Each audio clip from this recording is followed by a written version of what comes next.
राधे राधे मित्रों। तो मित्रों आप लोग राधा किशन के अपकमिंग एपिसोड में देखेंगे कि तो मित्रों वीडियो शुरू करने से पहले अगर आप हमारे चैनल पे नए हैं और अगर अभी तक आप लोगों ने हमारे चैनल को सब्सक्राइब नहीं किया है तो चैनल को कर लीजिएगा सब्सक्राइब और बेल आइकन को ऑल पे करके प्रेस कर दीजिएगा, जिससे कि हमारी नई वीडियो का नोटिफिकेशन आपको मिल जाए। तो मित्रों होता यूँ है कि ऋषि भृगु कहते हैं गठबंधन जैसा संकेत, अर्थात नारायण यहाँ पहुँच गए हैं अपनी भार्गवी को लेने।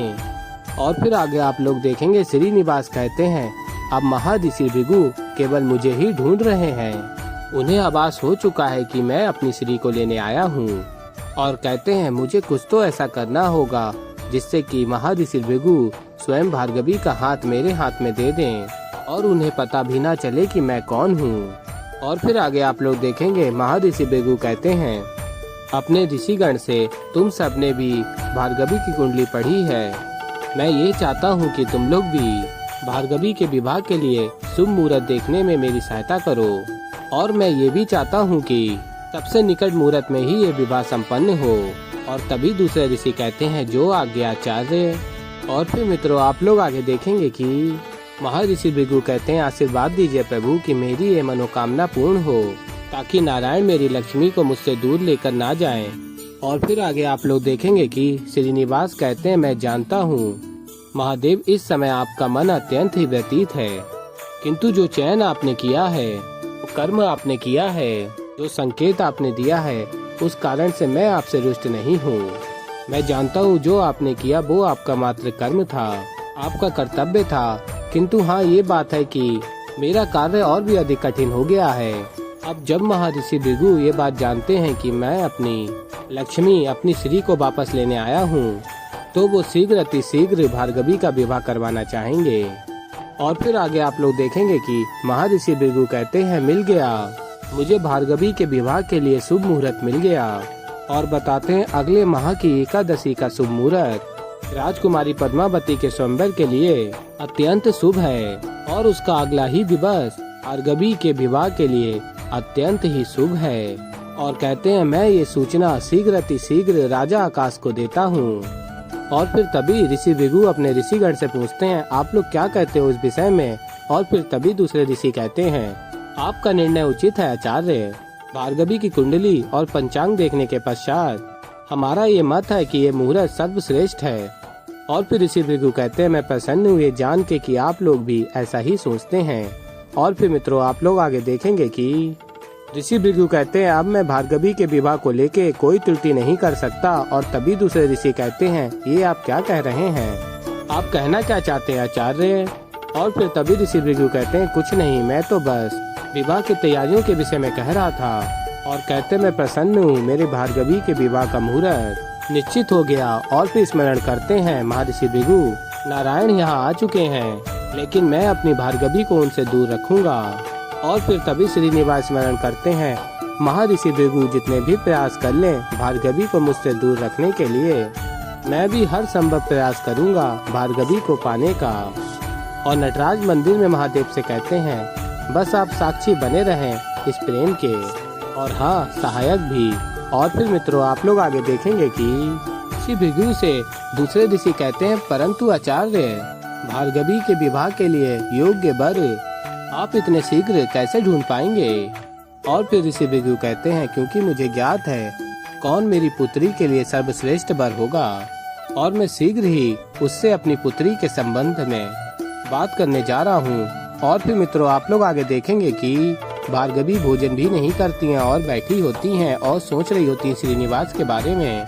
समझता क्या है ये श्रीनिवास स्वयं को, आज मुझे नृत्य सिखाने भी नहीं आया, इतना क्या व्यस्त है कि सुबह आश्रम से भी बिना मिले चला गया। और तभी घुंघरुओं की आवाज आती है और श्रीनिवास आ जाते हैं। और भार्गवी बात नहीं कर रही होती श्रीनिवास से। और फिर श्रीनिवास कहते हैं ओहो प्रतीत होता है कि कोई मुझसे अत्यंत ही क्रोधित है, क्या मुझे यहाँ से लौट कर चले जाना चाहिए, क्या कोई उत्तर देगा या सत्य में मैं यहाँ से चला जाऊँ।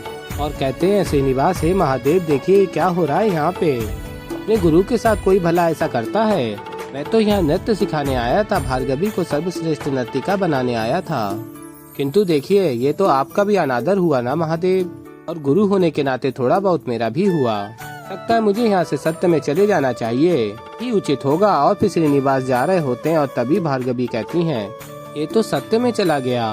और तभी भार्गवी रोकने के लिए श्रीनिवास को भागती हैं और तभी श्रीनिवास भागते हुए वापस आ जाते हैं और अत्यंत ही प्रसन्न हो रहे होते हैं। और तभी भार्गवी कहती हैं, तुम यहाँ क्या कर रहे हो, तुम तो चले गए थे ना।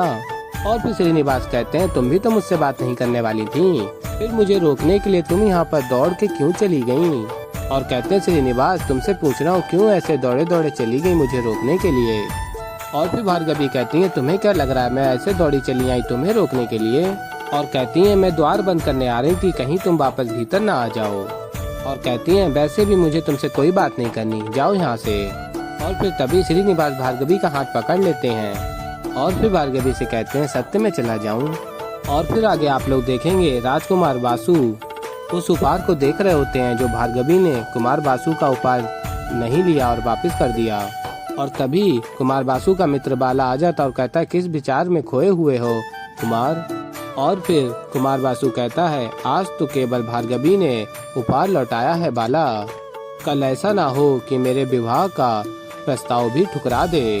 कहीं ऐसा हुआ तो मेरी सारी योजना चौपट हो जाएगी। मेरे राजा बनने से लेकर ऋषि भृगु और पिताश्री को मुट्ठी में करने के लिए मुझे ये विवाह करना ही होगा बाला। और कहता, मैं चाहता हूँ कि तुम भार्गवी और उसके परिवार पर कड़ी दृष्टि रखो और जैसे ही कोई सूचना मिलेगी मुझे सूचित करो। और फिर बाला कहता है, आप निश्चिंत रहिए कुमार, मैं अभी जाकर पता करता हूँ। और तभी आवाज आती है, सावधान राजा आकाश पधार रहे हैं। और तभी बाला प्रणाम महाराज करके चला जाता है वहाँ से। और फिर महाराज आकाश राजकुमार बासु के समक्ष आते हैं और बासु कहता है, प्रणाम पिताश्री, आपने यहाँ आने का कष्ट क्यों किया, मुझे बुला लिया होता। और कहता है आगे, ये क्या है पिताश्री। और फिर महाराज आकाश बताते हैं कुमार बासु को, ये पद्मावती के विवाह के एक घोषणा पत्र है। मुझे ज्ञात हुआ है कि यहाँ से कुछ ही योजन दूरी पर हमारे पड़ोसी राज्य में एक और स्वयंवर होने वाला है, जहाँ पर बहुत से राज्यों के कई राजा और राजकुमार इकट्ठा होने वाले हैं। और मैं चाहता हूँ बासु, तुम ये घोषणा पत्र लेकर स्वयं वहाँ जाओ, क्योंकि एक स्थान से हमें बहुत से योग्य प्रत्याशी मिल जाएंगे और जितने योग्य प्रत्याशी मिलेंगे तुम्हारी बहन का स्वयंवर भी उतना ही सफल होगा। इसलिए तुम शीघ्र अतिशीघ्र वहाँ जाओ। और फिर मित्रों आप लोग आगे देखेंगे कि राजकुमार बासु कहता है महाराज आकाश से, पिताश्री मैं अवश्य जाता, किंतु मुझे एक विशेष काम है। और तभी महाराज आकाश कहते हैं, बस बासु, और कहते हैं, अपनी बहन के विवाह की घोषणा से भी अधिक विशेष कार्य क्या हो सकता है तुम्हें। और फिर आगे कहते हैं महाराज आकाश, बासु मुझे जब जब भी लगा तुम योग्य राजा बनकर अपने राज्य के प्रति, अपने परिवार के प्रति उत्तरदायित्व निभा सकते हो, मुझे तब तब तुम्हारी तरफ से निराशा हाथ लगी। और फिर महाराज आकाश कहते हैं, बासु बदलो अपने विचारों को और पहचानो अपने कर्तव्य को। और फिर महाराज आकाश वहां से चले जाते हैं। और फिर मित्रों आप लोग आगे देखेंगे कि राजकुमार बासु कहता है, इन्हें तो सिर्फ अपनी प्रिय पुत्री की पड़ी है, उसके स्वयंवर के आगे इन्हें कुछ भी नहीं दिखता है। और कहता राजकुमार बासु, वहाँ पद्मावती श्रीनिवास के रंग में रंगी जा रही है और दूसरी ओर श्रीनिवास ऋषि भृगु के साथ मिलकर पता नहीं क्या खेल खेल रहा है। और कहता भार्गवी से बात बनी रही थी, रुकावट और आ गई सामने। इन सभी समस्याओं से निकलने के लिए मुझे कोई न कोई योजना अवश्य बनानी होगी, अन्यथा श्रीनिवास कोई न कोई नई समस्या खड़ी कर देगा। और फिर मित्रों आप लोग आगे देखेंगे कि श्रीनिवास से भार्गवी कहती हैं, सवेरे तो बिना मिले ही चले गए थे, तो अभी क्यों आए हो। और फिर श्रीनिवास कहते हैं, वो क्या है कि तुम अपने पिताश्री के साथ यज्ञ में बैठी थी भार्गवी, और बताते हैं ऐसे यज्ञ में विघ्न डालना उचित नहीं है। और फिर भार्गवी कहती हैं, अच्छा तो अपना कार्य करना छोड़ दोगे, नृत्य नहीं सिखाओगे मुझे। एक तो इतनी बड़ी चुनौती दे दी राजकुमारी को कि मैं उन्हें पराजित कर दूंगी, और तुम हो कि मुझे नृत्य ही नहीं सिखाना चाहते हो। मुझे तो लगता है कि तुम चाहते ही नहीं हो कि मैं विजयी हूँ। तुम चाहते हो कि राजकुमारी पद्मावती विजयी हूँ, है ना? और फिर श्रीनिवास कहते हैं भार्गवी से, ऐसा भला मैं क्यों चाहूँगा? और फिर भार्गवी कहती हैं, इसलिए क्योंकि मेरे विजयी होने के पश्चात जो मैं तुमसे मांगने वाली हूँ वो मैं ना मांग पाऊँ, है ना? और फिर श्रीनिवास कहते हैं, तुम ऐसा सोचती हो मेरे विषय में? तुम्हें लगता है कि मेरा चरित्र ऐसा है? और फिर श्रीनिवास कहते हैं, उचित कहा था तुमने। क्या कर रहा हूँ मैं यहाँ पे? मैं चला ही जाता हूँ यहाँ से। और फिर तभी श्रीनिवास वहाँ से जा रहे होते हैं और फिर तभी भार्गवी श्रीनिवास का हाथ पकड़ लेती हैं और श्रीनिवास को रोकती हैं जाने से।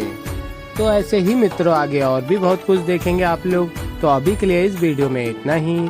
तो मित्रों अगर आप लोगों को हमारी वीडियो पसंद आई हो तो वीडियो को कर दीजिएगा लाइक। चैनल पे नए हैं तो चैनल को कर लीजिएगा सब्सक्राइब और बेल आइकन को प्रेस कर दीजिएगा, जिससे कि हमारी नई वीडियो का नोटिफिकेशन आपको मिल जाए। तो मित्रों मैं मिलता हूँ जल्दी आप लोगों को एक नई वीडियो के साथ। तो तब तक के लिए राधे राधे।